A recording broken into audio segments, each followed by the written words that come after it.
History has its fringe-dwelling kooks and contrarians, just like any other field of study. No matter how well-established an event, there are seemingly always a few people eager to convince you that it didn't actually happen that way. With that in mind, here are 5 preposterous things about one of my favorite bits of pseudo-historical quackery, the John Wilkes Booth escape theory. Number 1, there is no compelling evidence to substantiate it. In case you haven't heard of this one before, the John Wilkes Booth escape theory boils down to this. The man killed by federal troops on Richard Garrett's farm near Port Royal, Virginia on April 26, 1865 was not the assassin of Abraham Lincoln, John Wilkes Booth. Another man's body was mistaken for Booth's, while the real Booth eluded capture and lived on, perhaps for several more decades. Like most conspiracy theories, the evidence for this is essentially hearsay and a few ambiguous eyewitness statements that can be massaged and made to fit the preferred narrative. Oh, and a very particular telling of the story. Number 2, its staunchest proponent misrepresents the facts.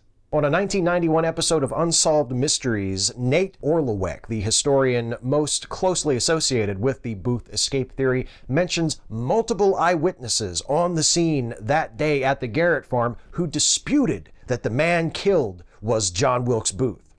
But he downplays the others who positively identified the dead man as John Wilkes Booth. He also claims that the other man arrested that day, David Harold, told the troops on the scene that the man cornered in the barn was not Booth, but he fails to mention the 40-page statement Harold subsequently made to government investigators, wherein he repeatedly identified the man killed that day as John Wilkes Booth.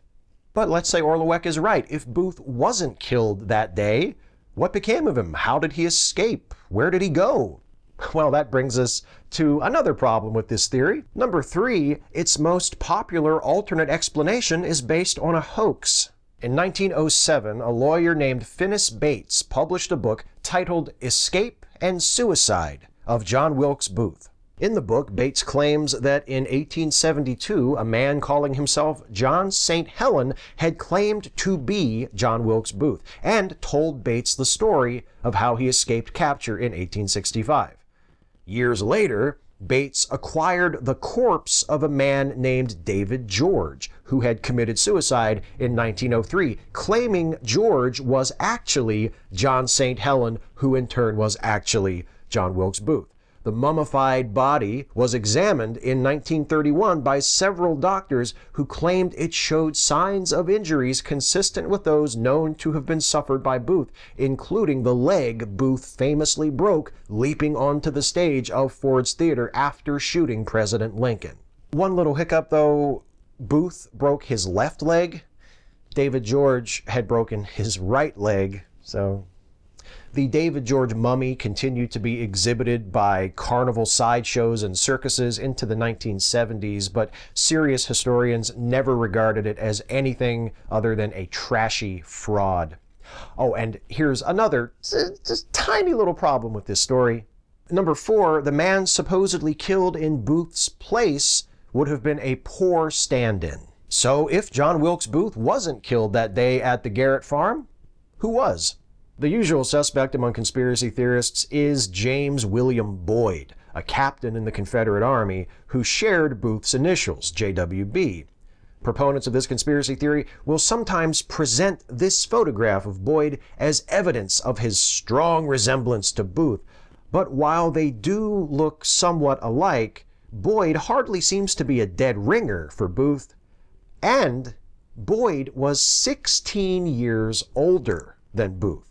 Seems like a bit of a stretch that Boyd could have been mistaken for Booth by most of the people present at the scene of his death, as well as the many, many people who identified his body as Booth afterwards. And that, I think, is the final nail in the coffin of this conspiracy theory. Number 5, the body of Booth was positively identified by witnesses and dental records.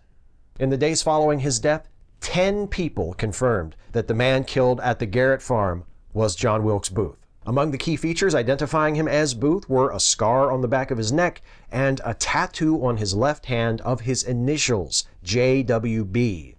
When the man's remains were turned over to the Booth family for final burial several years later, the family dentist positively identified him as John Wilkes Booth, as did Booth's mother and siblings. The most reasonable conclusion is clear. The man killed on April 26, 1865 on the Garrett farm in Virginia was the murderer of Abraham Lincoln, John Wilkes Booth.